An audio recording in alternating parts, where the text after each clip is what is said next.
SRM news కి స్వాగతం. ఆదివాసీలపై నిజాం నవాబు సాగించిన దోపిడీ దౌర్జన్యాలను ప్రశ్నిస్తూ విరోచితంగా పోరాడి ప్రాణాలర్పించిన కొమరం భీం జల్ జంగల్ జమీన్ నినాదానికి ప్రతీకగా నిలిచిపోయాడని మంత్రి మాజీ ఎమ్మెల్యే పుట్ట మధుకర్ అన్నారు.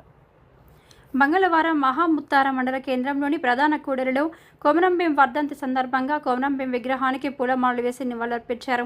అనంతరం ఆయన మాట్లాడుతూ ఆదిలాబాద్ జిల్లా ఆసిఫాబాద్ తాలూకాలోని సంకపల్లి గ్రామంలో 1901లో గోండు కుటుంబంలో జన్మించిన కొమరం భీం తెలంగాణ విముక్తి కోసం ఆసఫ్ జహీ రాజా వాసానికి వ్యతిరేకంగా పోరాటం చేసిన గిరిజనోద్యమ నాయకుడిగా పేరు తెచ్చుకున్నారని అన్నారు.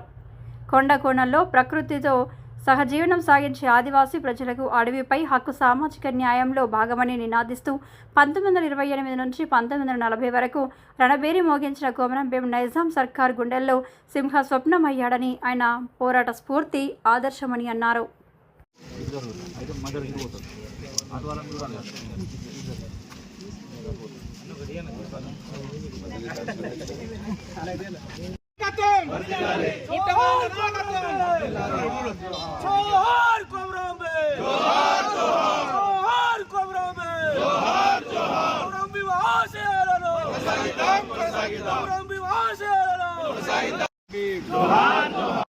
ఆదివాసీ ఆశయాలని